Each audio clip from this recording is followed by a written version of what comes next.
Admiral Vira Nax stood at the observation deck of the Galactic Alliance's primary defense station, her four eyes fixed on the holographic display of the unknown vessel that had appeared at the edge of regulated space.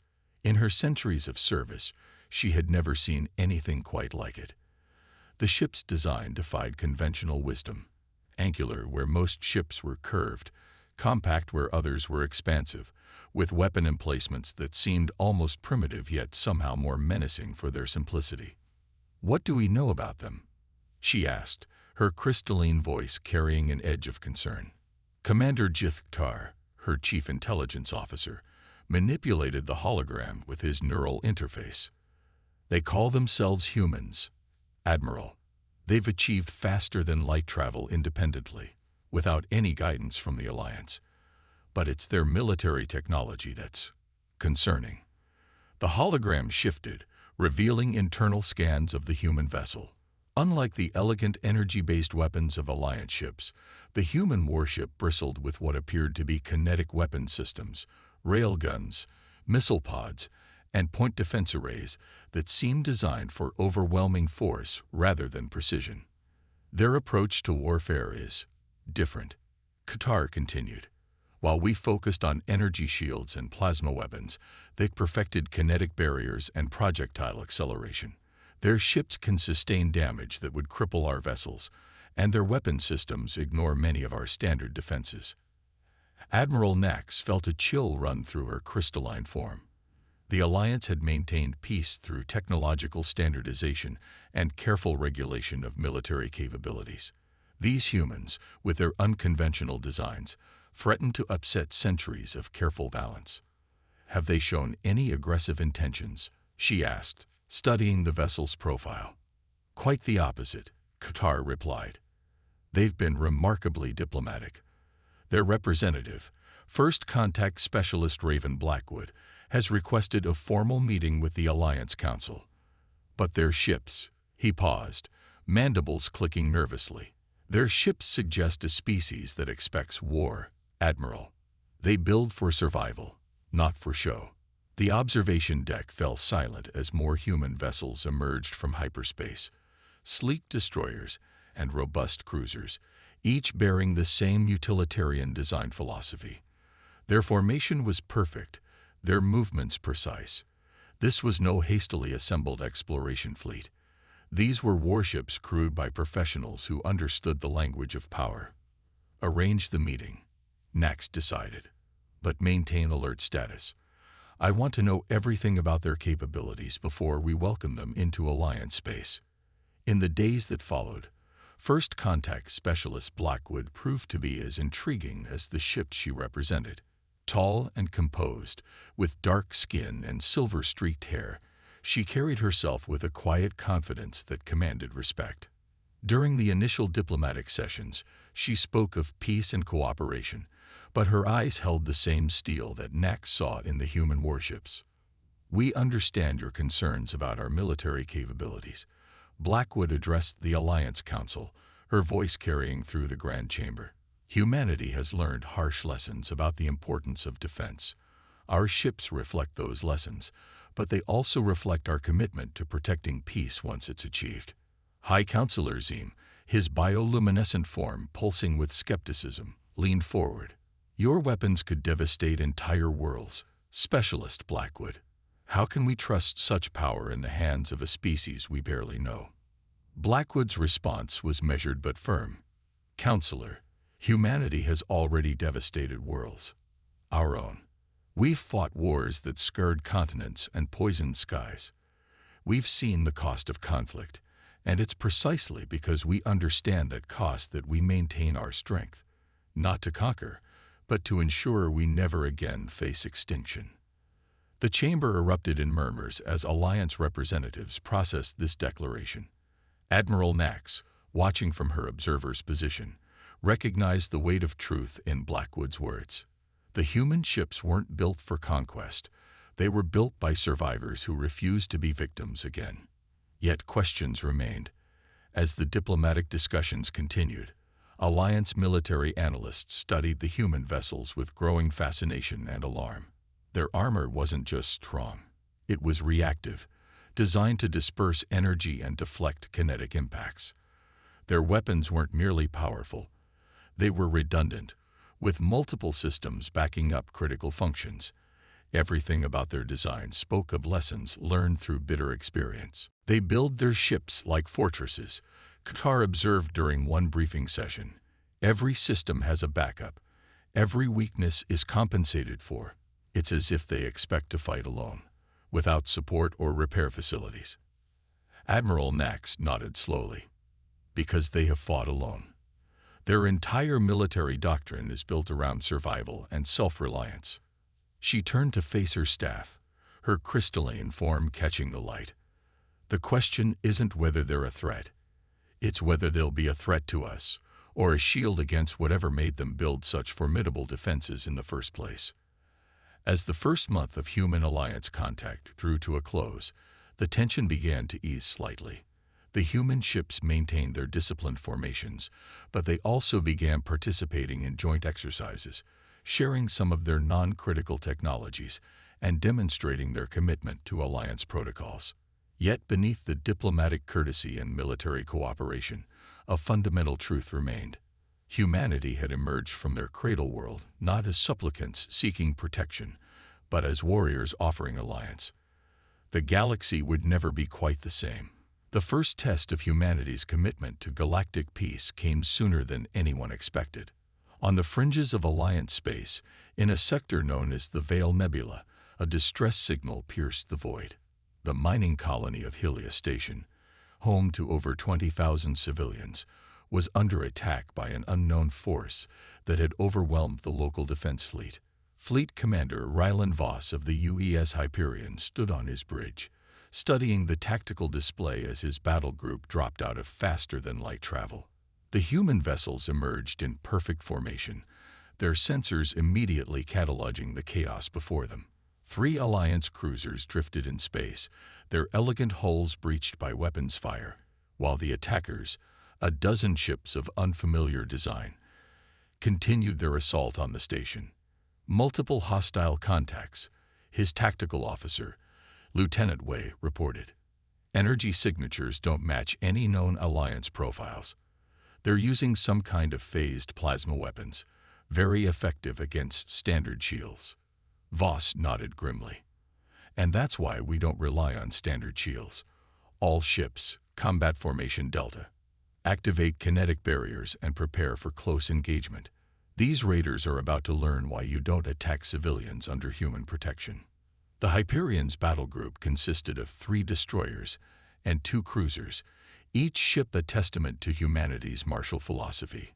Where Alliance vessels were graceful and streamlined, human warships were angular and robust, their hulls studded with point defense turrets and missile pods.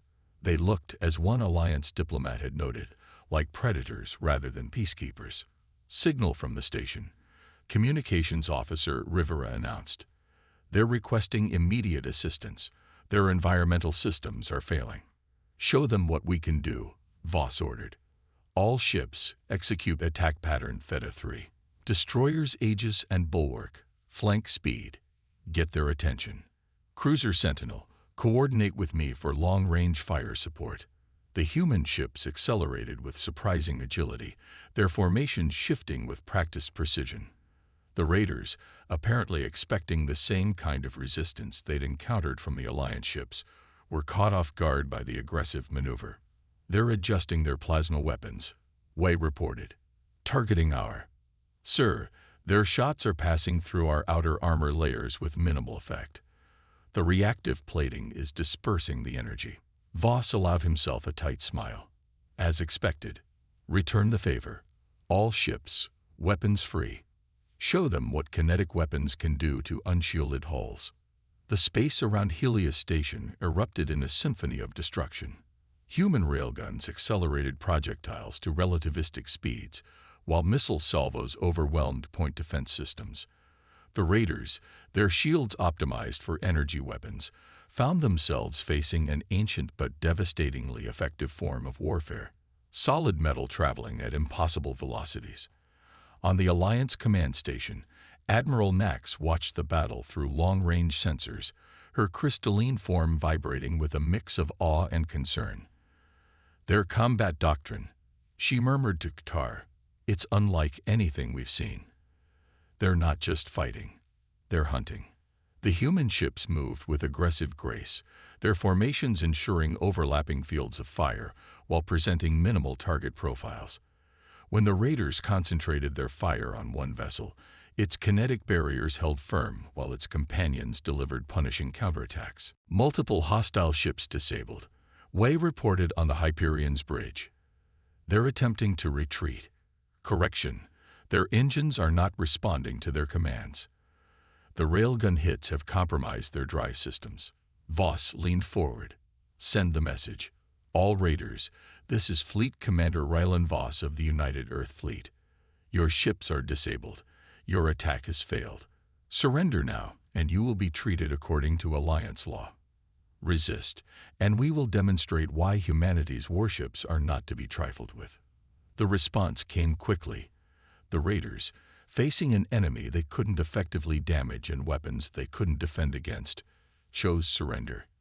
As human marines boarded the disabled vessels, they discovered something troubling: advanced weaponry far beyond typical pirate capabilities. "These aren't simple raiders," Voss reported to Admiral Max hours later. "Their ships are purpose-built for defeating Alliance defensive systems.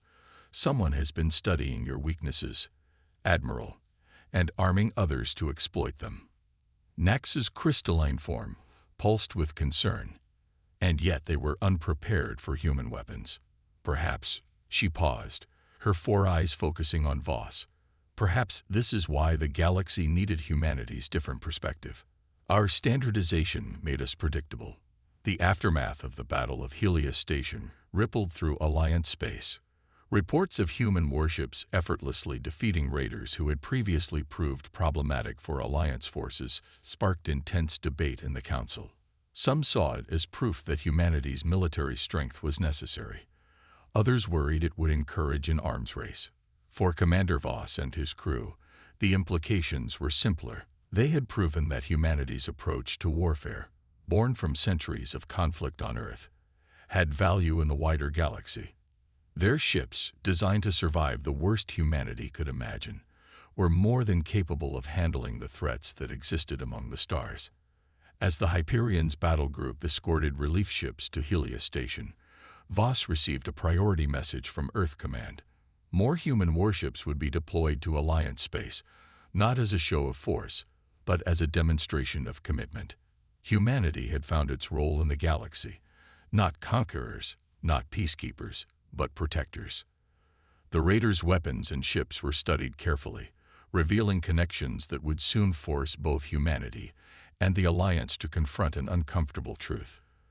There were forces at work in the galaxy that had been counting on the Alliance's predictability, forces that would now have to reckon with humanity's disruptive presence. The balance of power was shifting, and the galaxy held its breath to see what would come next.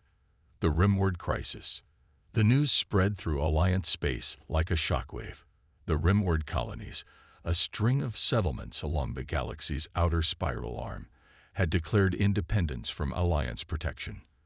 Under normal circumstances, this would have been concerning but manageable. These weren't normal circumstances. Admiral Jana Petrova of the UES Normandy watched the encrypted transmission with growing concern. The Rimward colony's declaration came with disturbing footage.